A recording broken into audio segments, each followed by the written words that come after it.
Hello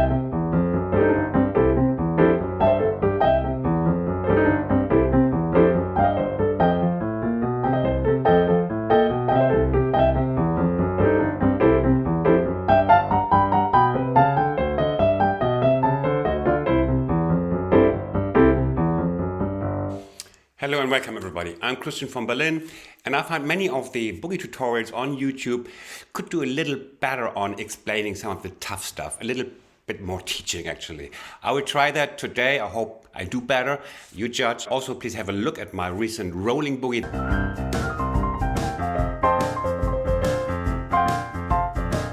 And now let's have the full boogie package, left hand, leg, and a couple of insights how to play them. We start with the left hand. It's an old left hand. I think it's Pete Johnson or Albert Emmons. I'm not quite sure. It doesn't matter. We are not here in the name-dropping business. We start with the octave.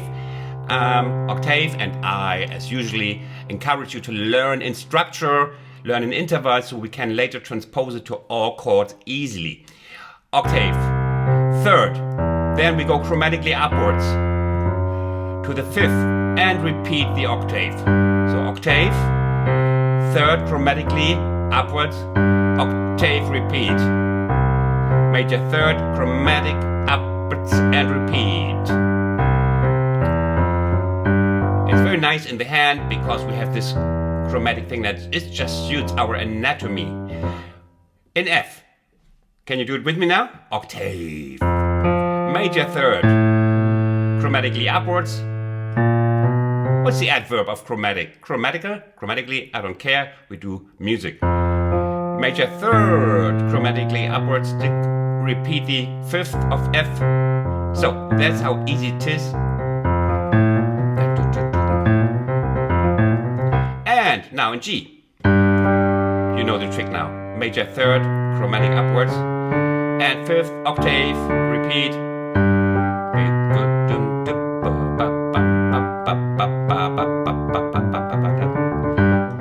And now we come to the tough stuff you've been waiting for. Now, how do I start? Let's count this. 1 and 2 and 3 and 4 and 1 and 2 and 3 and 4 and 1. The jumping thumb is always a matter of concern. In fast blues, it's done, jumping with the thumb is not very pianistic, but there's no other possibilities. So this is the tough stuff actually, if you play it fast.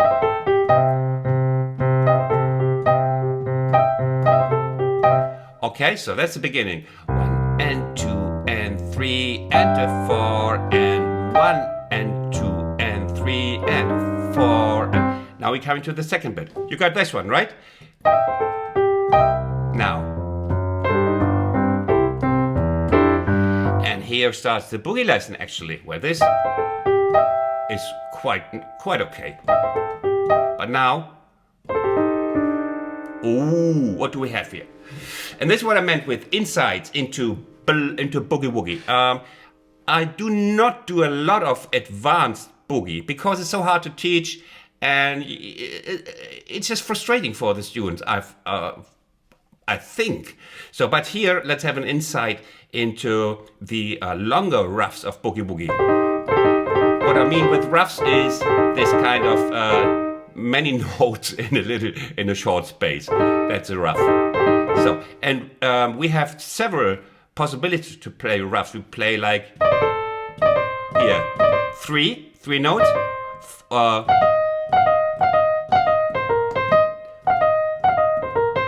Very common, 3 very often played. And the harder stuff is the four note ruffs. And I have 2 metaphors for you to solve this. We have to play these 4 notes on the dotted 8th note. 1 and 2 and 3 and 4. Here's the 4 already. To do it together with D. 1 and 2 and 3 and 4. 1 and 2 and 3 and 4 and 1 and 2 and 3. Okay? Metaphors help. Practice helps? Of course practice helps, but metaphors in music teaching helps a lot. I have two for you. The one is, actually, we don't care so much about where we hit the plastic. The musician cares about where the music starts. And when you touch the, you see here, we touch the plastic, nothing happens. So it doesn't matter if we touch the plastic or not. It matters to us where the note sounds, like, where is the note? Where's the nerve of the key? The nerve. And here I have a metaphor for you you will like. Imagine you are with your loved one in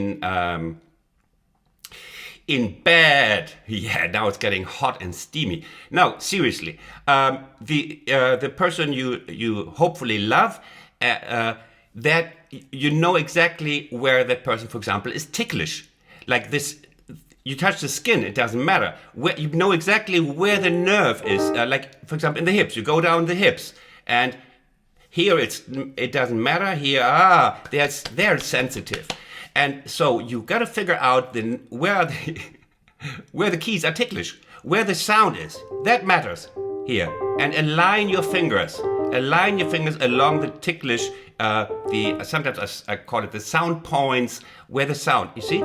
Only that way. Only if you find the sensitivity, like you find the sensitivity for the sensitive areas of your loved one's body, it's the same. It's like a lover's body, the piano keyboard. You got to figure out where the keys resound, and this takes some work, but like fingertip work.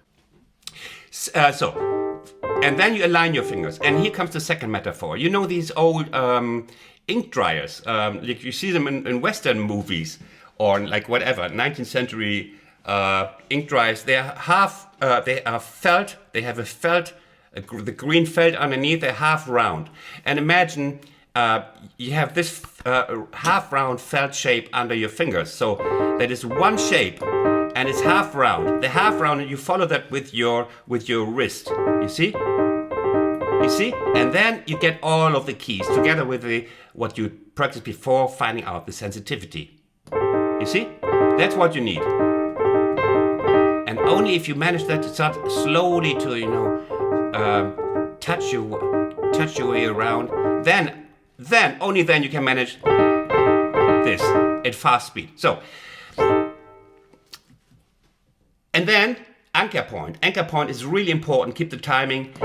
Even if you drop a note here or you've played a little bit sloppy, it doesn't matter, it's blues and boogie. We want the anchor. Anchor means where we hit the corresponding note in the left hand. There. Yeah.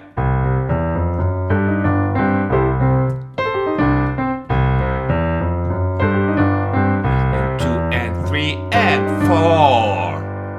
And okay, 1 and 2 and 3 and 1 and 2 and 3 and 4 and 1 and 2 and 3 and 4 and 1 and 2 and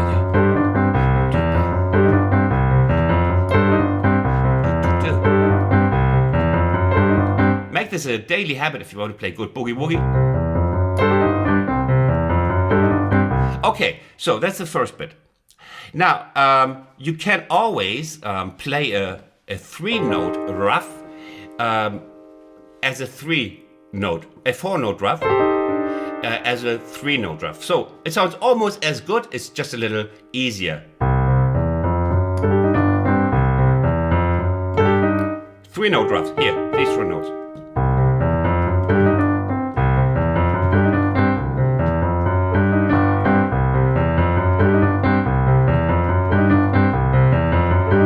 Okay, or this way we take only these 3. Okay, 1 and 2 and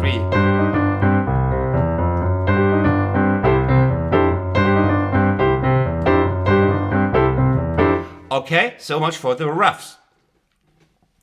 Next thing, the block chords. Block chords.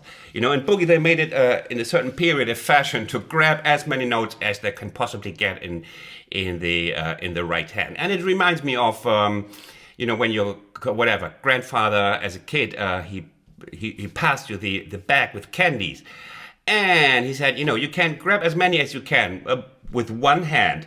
And then you develop techniques like with these 2 fingers, grab another 3 or something, and then whatever, how many you could get, and then carefully lift them. But you have as many as possible. So this is candy business. We grab as many, or the Boogie Woogie grades grabbed sometimes as many candies as they could for the block chord. So we have incredible clusters sometimes that are really hard to transcribe if you listen to the recording. Sometimes I'm just baffled. What is he doing there?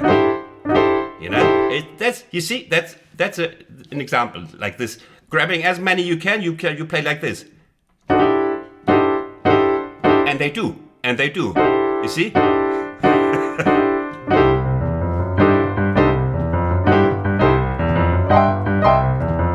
Does sound familiar, doesn't it? Yeah. But try to listen to the record and find it out what he plays. So we do a little bit of candy business here, and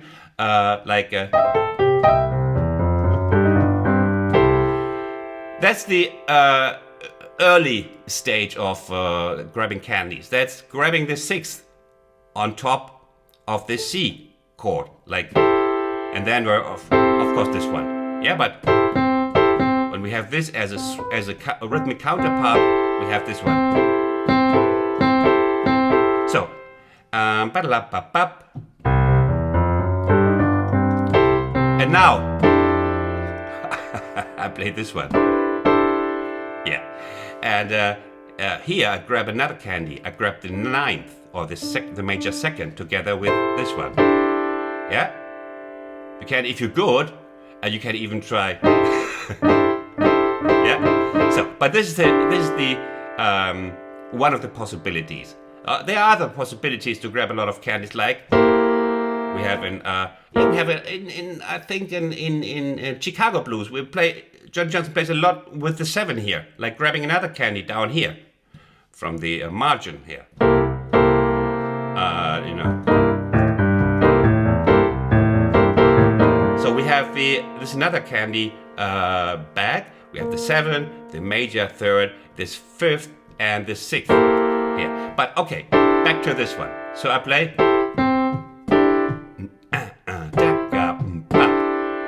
Okay, got this one.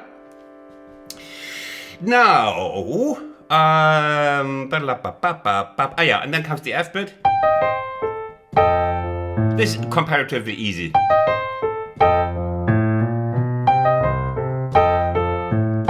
Just 3 candies. We could play this one. We could play this one. A lot of possibilities. Yeah, I could have played this one. I missed that, but as good. It's as good. Gotta give you a little bit of breathing time here.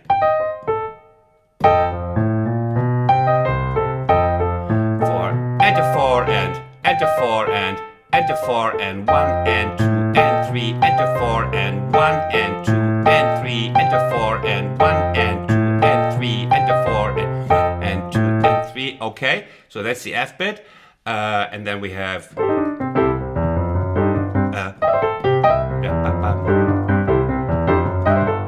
And then we come to the third segment. So we have this bit, we have this, we have, so it's a 4th segment. And here it's also an old school element, very old school and beautiful always for Boogie Woogie. We have this. These are essential in old Boogie. How did I start it?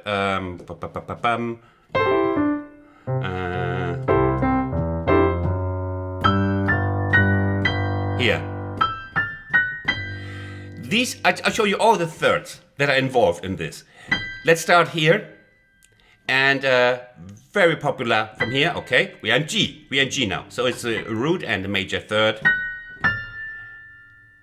Just abstractly speaking now, the Boogie Woogie 3rd here. Chromatically up, very popular. We have another one here.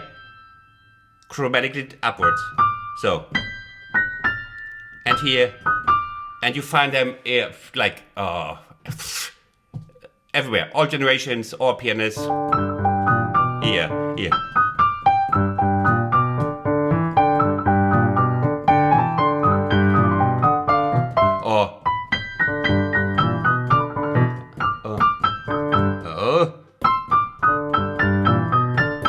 Dr. John. And so I did it here. Oh. So again.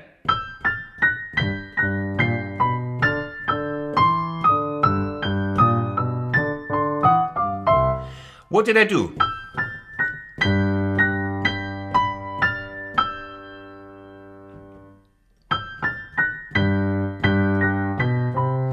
And now I start the third, this business.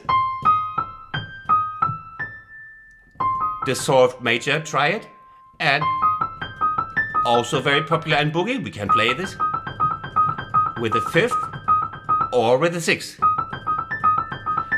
Very often exploited, this idea of the fifth and the sixth. Okay. Ba, ba, ba, ba, ba. And the last old school element, the sixth. Sound very great, you know, our sixth here. And very often we play them just from here downwards because it jumps so nicely into warm mother's laps here. Root, we are back in the tonic with the major third and the root on top.